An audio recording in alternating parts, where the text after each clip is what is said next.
is difficult. Help me help.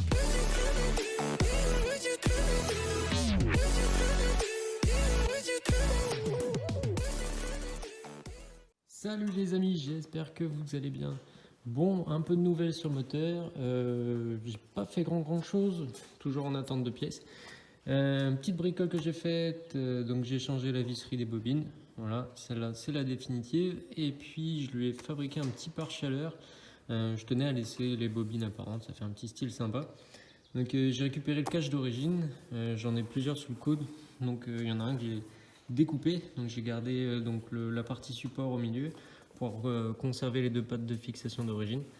Et j'ai gardé donc la partie qui protège le faisceau électrique et le faisceau des bobines, histoire qu'il ne soit pas endommagé par la chaleur avec le downpipe du turbo qui va être à ce niveau-là et qui va être vachement proche. On va le momifier avec de la bande thermique. Mais malgré tout, je voulais protéger le faisceau qui passe vraiment très près et puis qui prenne pas un coup, ce serait dommage. Donc voilà, ça casse un petit peu l'esthétique, mais bon, enfin voilà, j'ai essayé de faire ça propre. C'est de la bonne bande thermique bien épaisse. Il y a une espèce de fibre en dessous, assez épaisse, qui doit bien faire 2-3 mm. Donc voilà, c'est pas de la petite bande comme ça qui est presque plus là pour la déco qu'autre chose. Donc voilà, ça va vraiment être efficace. Et puis sinon, bon, voilà, un petit peu de visserie à droite à gauche. Voilà pour le moteur. J'ai rechangé, donc comme vous avez pu le voir, le joint speed Villebrequin sur lequel j'avais fait une connerie de montage. Je l'avais pas monté à sec. Sinon, j'ai commandé de quoi commencer à faire la ligne d'échappement, le downpipe. Donc toute la descente sera et la ligne complète d'ailleurs sera sûrement en 70 mm.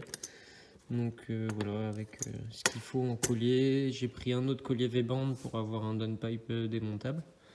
Et puis voilà, j'ai reçu donc de la bande thermique, une poche de protection pour le turbo. Il faudra juste lui faire un trou pour la wastegate. J'ai repris un vase d'expansion type OEM. Il y a Mishimoto qui proposait des vases d'expansion en métal. J'aurais vraiment voulu avoir ça.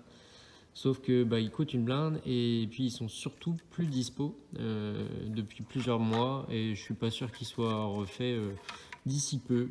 Donc j'ai pris un vase fabriqué par Miel. Normalement c'est une bonne marque, ils font pas des conneries et les matériaux sont plutôt de bonne qualité. Donc bon voilà, au moins je repars sur un truc neuf. J'ai changé aussi le petit capteur de niveau. Voilà, j'ai pris un tout neuf de chez Miel HD aussi. J'ai changé le tendeur de chaîne de distribution sur le moteur. Et puis quoi vous dire d'autre, j'ai reçu, je sais plus si je vous avais montré ça, cette pièce là qui va nous permettre d'accueillir la dump valve HKS et qui va pouvoir venir en lieu et place. Ça qui va venir remplacer donc les conduites d'origine qui ont tendance à s'ouvrir. Donc voilà, ça ce sera en silicone, donc bien costaud. On aura normalement pas trop de soucis avec ça. Là, ça vient remplacer ces parties-là en caoutchouc d'origine et qui ont tendance à se fissurer assez rapidement, soit au niveau de la prise pour le master vac, soit à ce niveau-là en fait. Vu qu'ils sont en contrainte, ils fissurent très rapidement dans le temps dès que le caoutchouc commence à durcir. Donc voilà, sinon pour le turbo, j'attends toujours mes joints d'échappement. Une fois que je les aurai reçus, je remonte donc le collecteur, cette fois-ci définitivement.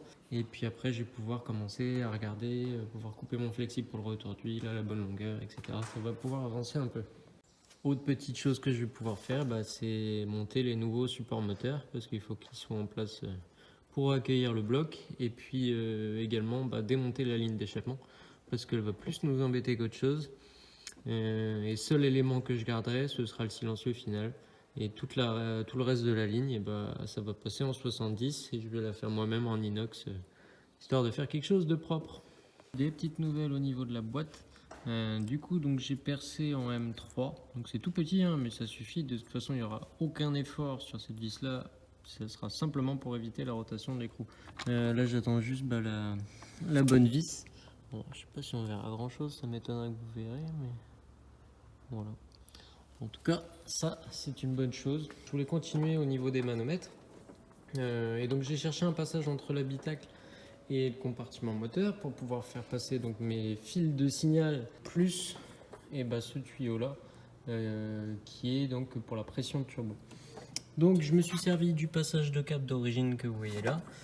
Donc il y a deux tétines de dispo d'origine, celle que je viens d'utiliser pour l'air ici et la deuxième qui est ici. Et je vais prendre un téléphone pour vous montrer où est-ce que ça arrive. Juste derrière, on trouve le fameux passage. On le devine. Alors, j'essaie de vous éclairer correctement. Là, dans le fond, on le devine la partie caoutchouc. Et donc, mon tuyau, hop, il arrive ici. Donc, je le fais remonter le long ici. Et il arrive, du coup, voilà, à mon mano pour la pression de turbo. Donc, maintenant, il y a mes fils verts donc, qui vont être mes signaux d'infos, que ce soit pour la pression d'huile et la température d'huile, qu'il faut que j'envoie également dans le compartiment moteur. Bon, voilà, hein, quand on voit la longueur, j'irai pas très loin avec ça. Et maintenant je passe à la rallonge donc des faisceaux. J'ai ramené donc mes deux conducteurs ici et maintenant j'ai peut-être changé de couleur, je sais plus ce que je vous ai dit tout à l'heure. Mais je vais mettre le jaune pour le signal de température d'huile donc et le marron pour le signal de pression d'huile. Et puis la masse au final donc elle sera noire et je la prendrai directement au plus près dans le compartiment moteur. Ça m'évitera de tirer une masse inutilement jusqu'à l'habitacle. Voilà, ça c'est fait comme d'habitude, petite gaine thermo soudée comme ça, c'est propre.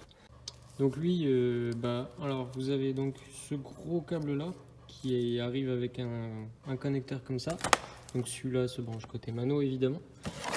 Et après ça va à notre sonde lambda.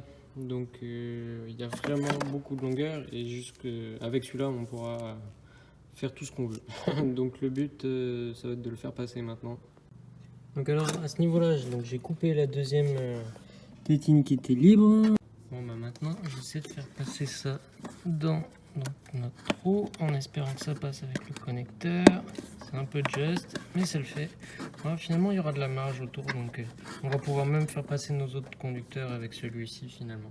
Ça va le faire. Bon maintenant je vais le chercher côté boîte à gants. Bon voilà, hein, je vous mens pas, j'ai rien touché. Quand je suis arrivé dans la voiture, il était là.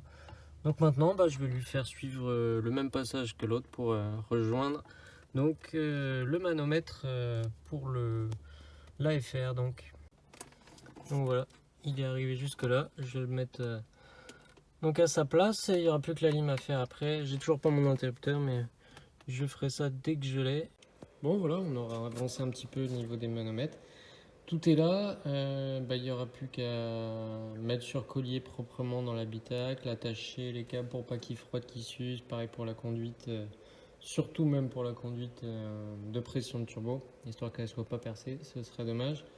Mais les conducteurs pareil, on fera en sorte de les protéger et de les attacher. Et puis tant que le moteur n'est pas dans l'habitacle, dans le compartiment moteur, j'ai y arrivé, de toute façon je pourrais pas aller plus loin niveau câblage. Au niveau du moteur, donc en gros on va avoir notre sonde de température qui va être ici. Le noir, la masse pour la sonde de température et le WK, la masse pour la pression d'huile. Donc voilà, j'ai mis sur COS celui-là et je mettrai donc une deuxième COS qui elle ira jusqu'à la carrosserie où on fera une autre masse que je trouverai à proximité. Voilà. Et donc celui-là ira sur notre conducteur jaune et celui-là sur notre conducteur marron. Voilà. Donc voilà, tous les câbles sont passés. Il n'y a plus qu'à attendre le moteur pour pouvoir câbler tout ça. Bon, je vais attaquer un petit peu la 92 aussi. J'ai envie de refaire 2-3 bricoles dessus. J'ai envie de rechanger le silencieux, un des silencieux, afin qu'elle chantonne un petit peu plus. En gros, il y a un des silencieux Siemens que j'avais posé, que je vais remplacer par un silencieux, si on peut appeler ça un silencieux. Un truc qui étouffe beaucoup moins, on va dire ça comme ça. Mais bon, qui enlèvera quand même quelques décibels. Mais voilà, je trouve que ça chante plus trop assez à mon goût. Et voilà, j'ai envie d'essayer de voir ce que ça donne. Si je vois que ça le fait vraiment pas, je pourrais toujours revenir en arrière. Je vais monter ça avec des colliers. Il est juste, à mon avis, un tout petit peu plus court que le Siemens. Donc je vais peut-être devoir le rallonger. Enfin, on va voir comment on fait. Bon bah voilà, le ciment s'est déposé, j'ai dû souder. D'ailleurs, très bonne nouvelle, c'est que mon poste à souder fonctionne sans problème avec le groupe. Donc j'ai dû rallonger un petit peu le silencieux que vous avez vu tout à l'heure pour qu'il soit de la même taille que celui-là. Et maintenant je vous laisse écouter ça. Hop. Je vous pose par ici.